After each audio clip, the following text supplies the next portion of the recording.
क्या ये सिर्फ राजनीतिक संजोग है या फिर सत्ता बदलते ही बदल जाता है जांच एजेंसियों का रवैया? जी हाँ दोस्तों, मैं आज कुछ ऐसे राजनेताओं, पॉलिटिकल पार्टीज़ के बारे में बताने जा रहा हूँ जिसके ऊपर बहुत बड़े बड़े एलिगेशन लगे थे पार्टी चेंज करने से पहले। पहला नाम है हमारा हेमंत बिस्वा शर्मा सर का।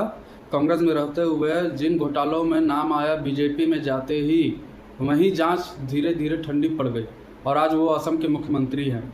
दूसरा नाम है हमारा वो है अजीत पवार सर। अभी वो इस दुनिया में नहीं है।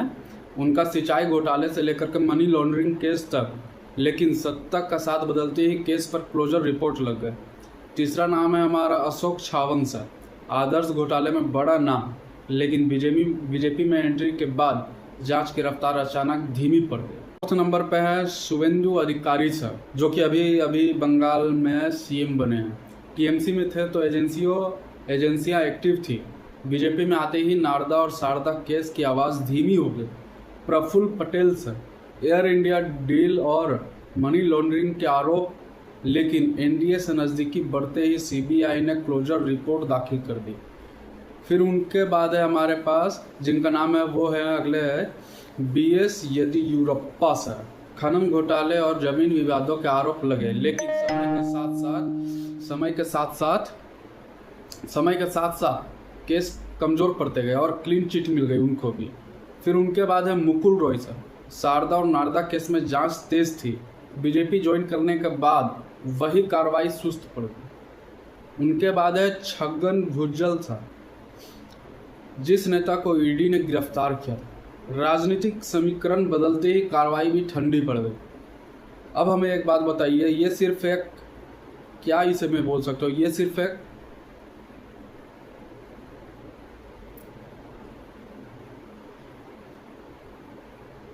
अब आप हमें बताइए, ये सिर्फ एक कोइंसिडेंस है या फिर सही में बीजेपी में जाने के बाद हमारा ब्लैक कॉलर वाइट हो जाता है? दोस्तों, हो सकता है कि ये कोइंसिडेंस ही हो, बाकी तो आप लोग समझदार हैं ही।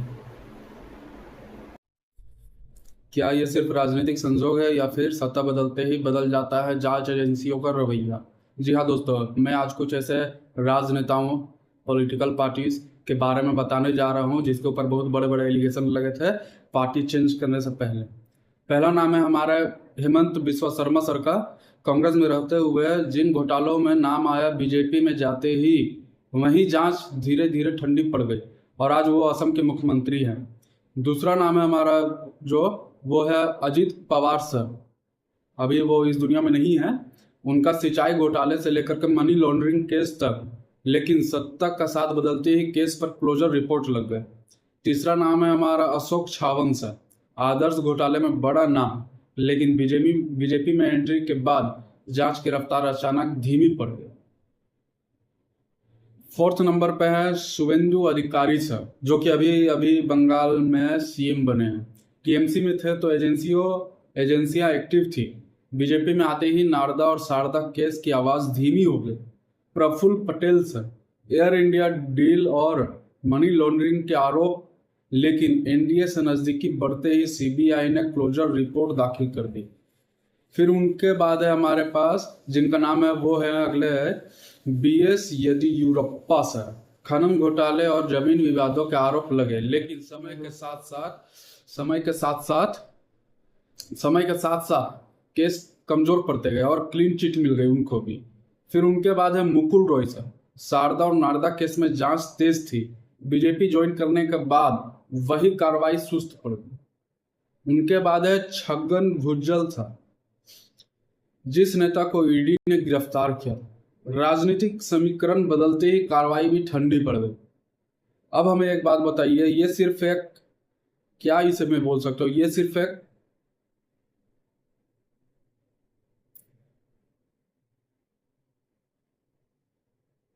अब आप हमें बताइए, ये सिर्फ एक कोइंसिडेंस है या फिर सही में बीजेपी में जाने के बाद हमारा ब्लैक कॉलर वाइट हो जाता है? दोस्तों, हो सकता है कि ये कोइंसिडेंस ही हो, बाकी तो